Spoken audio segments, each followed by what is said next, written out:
Shalom saudaraku yang terkasih, apa kabar? Saya berdoa saudara semuanya dalam keadaan sehat, penuh kasih karunia Tuhan. Baik saudara, kita akan membahas dasar-dasar ya dari pondasi ayat Alkitab yang kita ambil pada hari ini dari Lukas 22 ayat 39 sampai dengan ayat yang ke-46. Namun sebelum kita akan membahas, merenungkan dan juga mempelajari ayat-ayat ini dan pesan-pesan di dalamnya, mari kita bersatu di dalam doa. Bapa Surgawi, terima kasih untuk pagi hari yang luar biasa ini.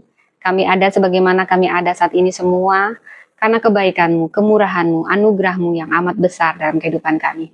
Hamba-Mu ini akan memberitakan kebenaran firman-Mu. Kami akan belajar dari Lukas 22 ayat yang ke-39 sampai 46. Roh Kudus, Kau yang ambil alih hamba. Roh Kudus, kami minta karunia hikmat, pengetahuan, kebijaksanaan, dan pengertian yang dalam akan firman-Mu. Dan kami bukan hanya pendengar, tetapi pelaku firman-Mu. Kami sepakat mematahkan segala kuasa, benteng-benteng keakuan manusia menghalangi pemberitaan firman Allah. Kami percaya firman-Mu ini firman Allah sendiri yang akan memberkati hidup kami, membawa kami dari kemenangan menuju kemenangan dalam Kristus. Tutup bungkus kami selama memberitakan firman ini, kami yang mendengar dan yang memberitakan. Roh Kudus ambil alih. Pribadi lepas, pribadi Kau jamah dan bicara. Baik juga para pendengar yang saat ini mendengar, siapa saja Tuhan, kapan saja waktu ini diberitakan, Tuhan bicara, dan biarlah ada rema pewahyuan yang mengubah kami. Di dalam nama Yesus kami berdoa. Amin. Shalom saudaraku, apa kabar? Saya berharap semuanya dalam keadaan sehat, dalam keadaan yang penuh dengan berkat Tuhan. Baik saudara, kita akan baca firman Tuhan. Kita baca dari Lukas 22 ayat 39 sampai dengan ayat yang ke-46. Demikianlah firman Tuhan dari Taman Getsemani. Lalu pergilah Yesus keluar kota dan sebagaimana biasa ia menuju Bukit Zaitun. Murid-muridnya juga mengikuti dia. Setelah tiba di tempat itu, ia berkata kepada mereka, berdoalah supaya kamu jangan jatuh ke dalam pencobaan. Kemudian ia menjauhkan diri dari mereka kira-kira sejauh lemparan batu, lalu ia berlutut dan berdoa. Ya Bapa, jikalau Engkau berkenan, ambillah cawan ini dari hadapanku. Tetapi jangan kehendakku, melainkan kehendak-Mu lah yang jadi. Lalu seorang malaikat dari langit menampakkan diri kepadanya dan memberi kekuatan kepadanya. Ia sangat susah dan semakin sungguh-sungguh berdoa. Peluhnya menjadi seperti titik-titik darah yang bertetesan ke tanah. Sesudah bangkit dari doa dan kembali kepada murid-muridnya, ia mendapati mereka sedang tidur karena duka cita. Katanya kepada mereka, mengapa kamu tidur? Bangunlah dan berdoalah, supaya kamu jangan jatuh ke dalam pencobaan. Demikianlah firman Tuhan. Saudara, kita akan menganalisis dulu seputar Taman Getsemani, dan kita akan masuk mengeksegesis sampai ke pondasinya. Bila kita membaca perikop dari Lukas 22 ayat 39 sampai 46 ini adalah salah satu momen paling krusial dalam kehidupan Yesus Kristus. Kenapa saya mengatakan demikian? Karena disinilah pertempuran yang sesungguhnya sebelum di Golgota. Kemenangan yang pertama dia peroleh setelah dia bisa bergumul dengan dirinya sendiri di Taman Getsemani. Ini pergumulan yang sangat-sangat berat sebelum, karena dia tahu beberapa menit lagi atau mungkin beberapa jam lagi, menit lagi akan datang para serdadu menangkap dia. Yesus yang berinkarnasi jadi manusia, 100% manusia dan 100% Allah, dia maha tahu.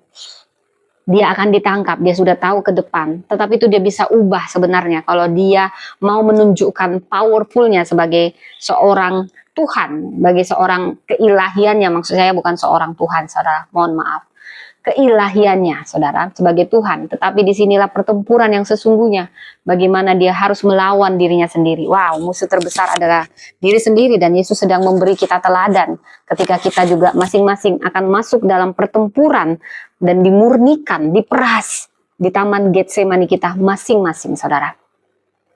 Untuk memahami kedalaman dan keluasan pesan yang terkandung dalam perikop ini, kita harus menelaahnya dari berbagai terjemahan Alkitab. Saudara, saya memakai terjemahan baru Lukas 22 ayat 39 sampai 46.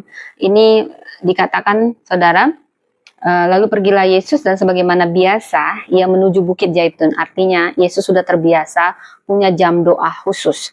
Murid-muridnya mengikuti dia, dan setelah tiba ia berkata kepada mereka, berdoalah supaya kamu jangan jatuh ke dalam pencobaan. Nah, mungkin saya akan lebih fokus berdoalah supaya kamu jangan jatuh dalam pencobaan. Kita tadi sudah baca, saudara, ada banyak terjemahan lain juga yang menawarkan nuansa yang mungkin sedikit berbeda, saudara, tetapi dalam Alkitab Sabja, terjemahan ini serupa, namun dengan catatan kaki yang akan memberi kita wawasan tambahan seperti definisi, karena di sini ada kata cawan. Jadi ada beberapa kata yang harus kita telaah dengan benar-benar supaya Anda paham. Ini Alkitab luar biasa. Satu kata, satu kalimat ya, satu ayat itu punya banyak powerful pesan. Kita bergantung penuh pada Roh Kudus yang akan menuntun dan menyingkapkan rahasia kerajaan Allah. Saudara, cawan di sini, cawan apakah? Apakah cawan seperti ini? Waktu kecil saya pikir cawan, tapi mungkin cawannya lebih antik gitu ya, saudara. BTW karena saya sudah ngomong ya, saya minum dulu lah, saudara. Jadi, cawan ini sebenarnya ini merujuk pada hukuman perpisahan dari Allah. Saudara, cawan murka Allah. Ya, ada banyak saya telah berbagai terjemahan, saudara. Terjemahan kalau bahasa Indonesia sehari-hari ungkapannya lebih sederhana. Nah, kalau untuk kata di ayat 40 ini, setelah tiba ia berkata, berdoa supaya kamu jangan jatuh ke dalam pencobaan. Di sini yang menjadi tema utama kita, saudara.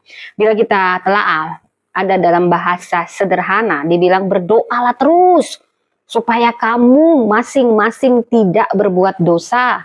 Nah, ini ketika dicobai iblis. Jadi perbandingannya dengan terjemahan bahasa Inggris, bila kita memakai New International Version NIV, ini memperlihatkan variasi.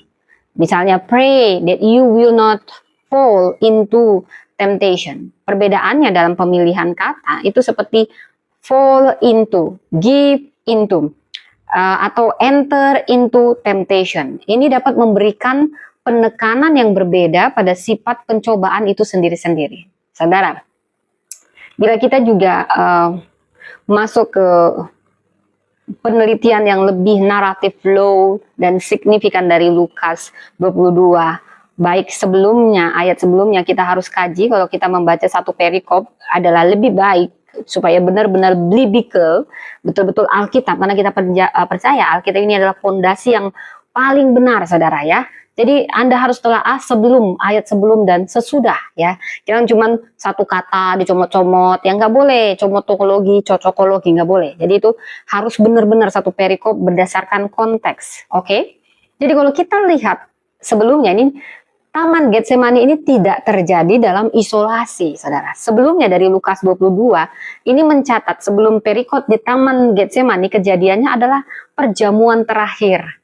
Ini perjamuan terakhir Yesus dengan murid-muridnya berbagi makanan Paskah. Mereka tidak tahu kalau Yesus sudah maha tahu, dia sebentar lagi akan ditangkap. Dia tahu Yudas Iskariot akan mengkhianati dia, padahal mereka sedang menyiapkan Paskah. Itu sangat sakit, saudara. Kita maha tahu, kita tahu apa yang akan terjadi ke depan, karena Yesus adalah Tuhan, tapi dia harus melepas semua keilahiannya.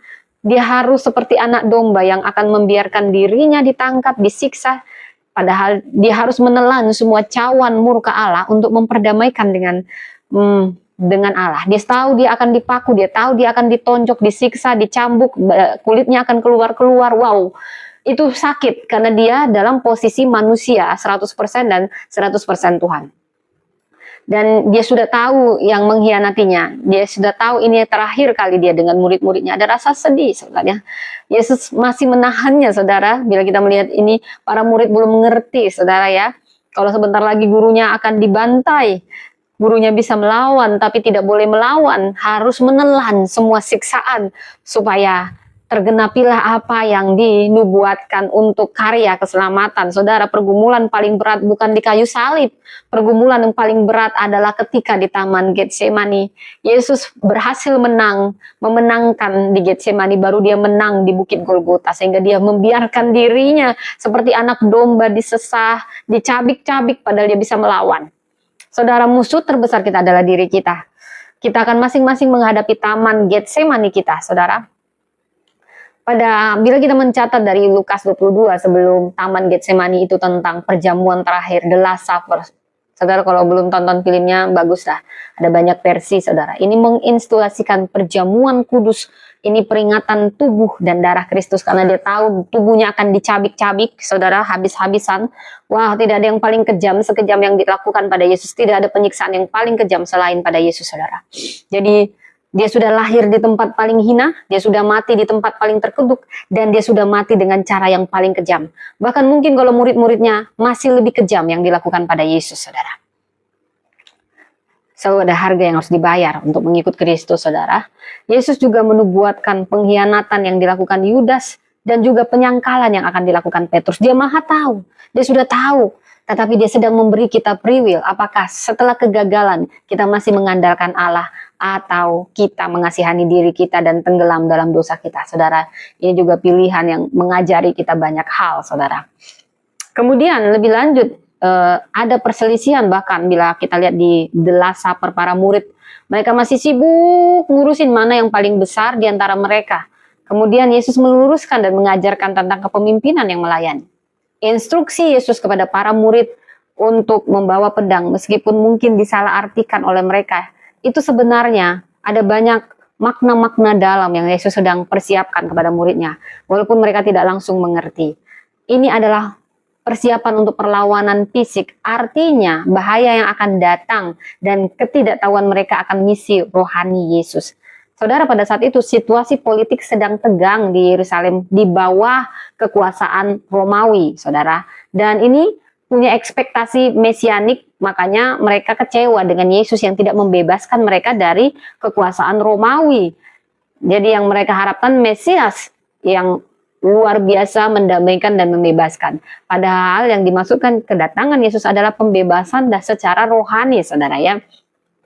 Termasuk di kalangan Yahudi. Jadi banyak peristiwa penting yang menjadi latar belakang peristiwa ini.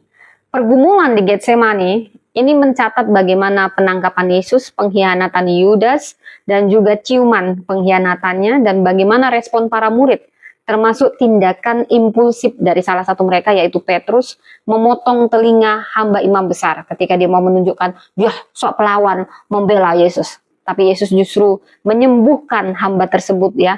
Dari situ harusnya orang-orang situ bisa ngerti, wow, kita udah telingaku dipotong tapi disembuhkan, wah ini orang nggak sembarangan. Tapi tetap aja mereka tangkap, pura-pura dilupakan kisah yang tadi bagaimana telinganya baru diperbaiki.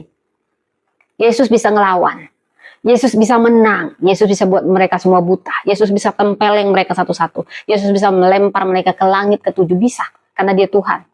Tapi dia memang harus menggenapi nubuatan tentang dia. Semua cawan murka Allah itu harus ditimpahkan kepada dia untuk memperdamaikan manusia dengan kerajaan surga. Ini dia harus mengekang dirinya. Di situ dia sudah berdoa berkali-kali, hatinya begitu pedih sampai peluhnya berubah menjadi titik-titik darah. Itu tentang, kalau secara medis itu hemodirasis gitu ya, saudara, ya. Nanti saya bilang, mohon maaf ya. Jadi ini ada belas kasihan yang dalam pada Yesus, sekalipun dia tahu itu masa-masa yang sulit. Yesus tetap bisa mengendalikan dirinya dan tetap punya belas kasihan, saudara. Kegagalan para murid untuk berjaga-jaga dan berdoa di Getsemani secara langsung mendahului ketakutan dan penyangkalan Petrus. Ini juga pelarian dari murid-muridnya. Peristiwa ini menggarisbawahi kerapuhan manusia dalam menghadapi pencobaan tanpa kewaspadaan rohani yang ditanamkan melalui doa. Bila kita membaca dari historical immersions, ya, kita akan menjelajahi secara historikal di mana sih Taman Getsemani ini. Taman Getsemani ini terletak di kaki Bukit Zaitun, saudara, di sebelah timur Yerusalem.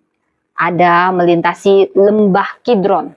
Getsemani, kalau kita telaah dari katanya, ini berasal dari bahasa Aram, Gatsemanim, Gatsemanim, atau bahasa Ibrani, Gatsemanim.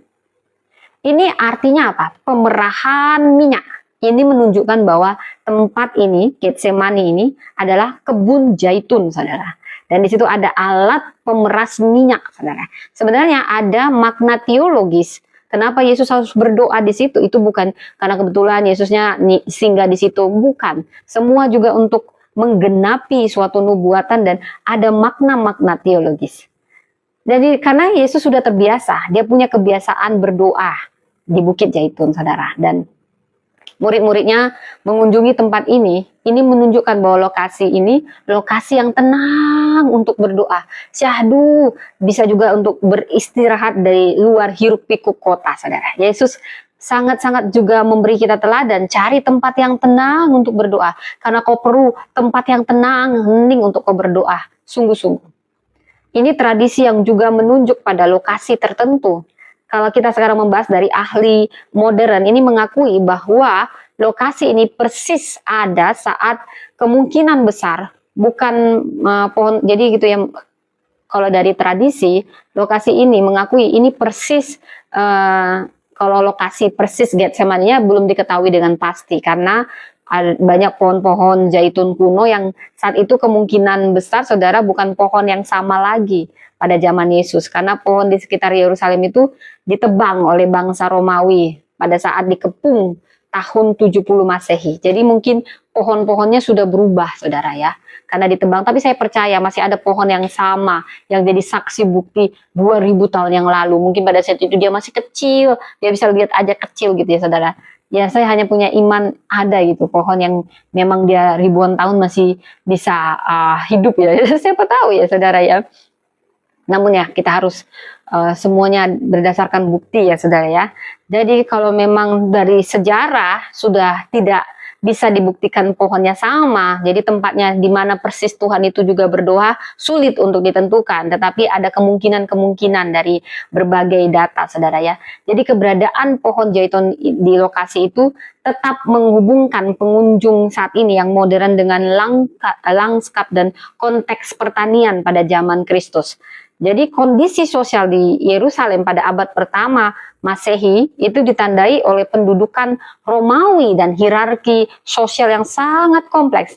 Jadi ada terdapat ketegangan, saudara, antara otoritas Romawi dan penduduk Yahudi, sehingga terjadi perpecahan internal di antara kelompok-kelompok Yahudi seperti Farisi, Saduki, dan juga Zelot, saudara.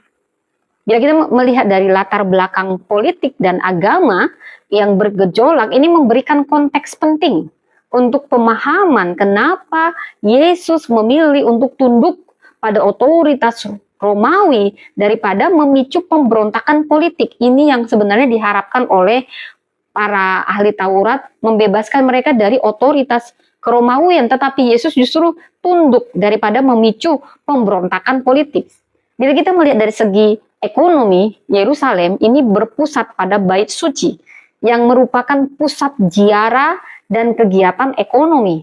Tetapi ada kesenjangan yang sangat signifikan antara kaum elit yang kaya dan penduduk miskin pada zaman itu, di mana beban pajak Romawi itu sangat besar sekali dibuat orang Romawi ini. Inilah yang membuat mereka ingin dibebaskan dari Romawi. Jadi yang terjadi adalah kesulitan ekonomi, dan tentu ini akan mempengaruhi harapan setiap orang tentang kelahiran Mesias sebagai pembebas. Saudara, dalam hal budaya kita harus paham, masyarakat Yahudi sangat-sangat religius. Mereka menekankan sangat kuat pada hukum Taurat dan tradisi. Festival Paskah adalah perayaan keagamaan utama yang memperingati pembebasan bangsa Israel dari perbudakan Mesir. Jadi latar belakang Paskah sangat penting karena kematian dan juga kebangkitan Yesus akan mendefinisikan kembali tema pembebasan ini pada tingkat spiritual. Kalau kita lihat dari secara politik dan pemerintahan, saudara, Yudea itu berada di bawah kekuasaan Romawi. Jadi harus dipahami semua konteks-konteks yang terkait pada zaman Yesus ini ya, saudara. Mohon maaf, ini saya kacamatanya kurang nyaman karena kayak ini saudara, kayak mungkin nanti akan lebih kelihatan lebih jelas wajah-wajahnya saudara ya. Oke, jadi kayak dari tadi saya kayak apa gitu, ternyata kacamatanya belum dilap. Jadi cara pandang pun jadi berubah gitu. Pas saya jadi lebih segar ya saudara ya. Biar Anda juga agak jeda sedikit, kita jadi bicara politik, bicara historical, bicara semua ya. Dan kita bicara tentang politik dan pemerintahan Yudea, seperti yang saya katakan, dia di bawah kekuasaan Romawi. Dan Pontius Pilatus adalah gubernurnya. Jadi Anda harus paham dulu, zaman Yesus itu gimana politiknya, gimana pemerintahannya. Nah, itu mengkait karena mempengaruhi tentang agama, mempengaruhi tentang penyalipan Kristus, mempengaruhi segala sesuatu. Tetapi Allah turut bekerja dalam segala sesuatu untuk mendatangkan kebaikan, saudara. Saya percaya ayat itu selalu relevan mau sebelum atau sesudah Kristus, penyalipannya atau apapun itu, saudara ya. Jadi saya juga mau jelaskan, ada yang seorang bernama Sanhedrin. Sanhedrin, dia ini dewan agama Yahudi. Dia punya otoritas terbatas dan harus tunduk pada kekuasaan Romawi. Jadi pilihan Yesus untuk tunduk di Getsemani ini menunjukkan bahwa misinya bersifat spiritual, bukan politik. Jadi sebenarnya ini yang kekecewaan orang Yahudi, saudara ya. Mereka ingin kebebasan politik, padahal Kristus datang untuk kebebasan spiritual, rohani. Ya, saudara. Nah, kita juga akan membahas tentang tematik pillars, ya, pilar-pilar ya. Kalau kita eksegesis dan berdasarkan hasil eksegetis dan kontekstual dari ayat ini, saudara, ada 3 pesan strategis, saudara ya. 3 pesan strategis cerdas, multi makna, dan sentral yang dapat diidentifikasi dari Lukas 22 ayat 39 sampai 46 ini. Ya, saya yakin ini bisa memenuhi semua ekspektasi dari berbagai kalangan usia. Pertama, ada pesan tentang kekuatan koneksi yang disengaja. Wow, maksudnya apa? Pesan ini menekankan pentingnya komunikasi dan hubungan yang disengaja dengan kekuatan yang lebih tinggi terlepas dari latar belakang atau profesi seseorang, saudara. Nah, saudara, kalau saat ini, zaman modern ini ya, mungkin kalau bagi pengusaha, saudara, karena saya seorang pengusaha juga dan seorang investor, jadi saya bisa paham, ini seperti mencari kebijaksanaan dan bimbingan dalam pengambilan keputusan yang penting. Kalau misalnya solopreneur, ya saya juga seorang solopreneur dan profesional ya saudara, semua saya ambil gitu saudara. Ini menyuruti tentang kebutuhan dan juga ketahanan akan dukungan dalam isolasi, saudara. Jadi bagi karyawan formal dan informal ini tentang menemukan kekuatan menghadapi tekanan di tempat kerja. Saya tahu pendengar-pendengar di sini juga seorang karyawan. Bayangkan Anda sedang mencari kekuatan saat Anda tertekan di tempat kerja. Dan saya juga tahu pendengar di sini ada yang mahasiswa pelajar. Bayangkan Anda sedang mencari arahan dan tujuan ya terkait dengan Anda sebagai mahasiswa dan pelajar. Dan bagi saya juga ibu rumah tangga dan kita semua ini untuk seperti menemukan kekuatan dalam tanggung jawab kita sehari-hari, saudara. Dan bagi para nenek, kakek ya, ini tentang refleksi kehidupan dengan perspektif dan kedamaian. Ya, kalau di masa tua udahlah, gak usah banyak-banyak cerita. Kalau kayak saya ini lagi puncak-puncak usia ini baru. Jadi kita perlu menavigasi atau agoni kehidupan dengan keberanian dan penyerahan diri, saudara. Agoni, apa itu? Kalau dalam bahasa Indonesia ini berarti rasa sakit atau penderitaan yang sangat baik fisik ataupun mental itu sangat menderita gitu, saudara ya. Jadi pesan ini berfokus pada saat kita menghadapi masa-masa sulit dan membuat pilihan yang sangat sulit dan butuh keberanian dengan menyerahkan kehendak pribadi kita pada tujuan yang lebih besar, saudara. Jadi ini sangat relevan bagi pengusaha yang mungkin sedang saat ini menghadapi risiko finansial, profesional yang menghadapi ketidakpastian, baik karir, karyawan yang khawatir tentang keamanan pekerjaan. Bagi mahasiswa yang sedang menghadapi tekanan akademis dan sosial. Bagi ibu rumah tangga yang menghadapi tantangan emosional dan kakek nenek yang menerima keterbatasan, saudara. Jadi pentingnya kewaspadaan terhadap pencobaan dan kepuasan diri ini penting ya, saudara.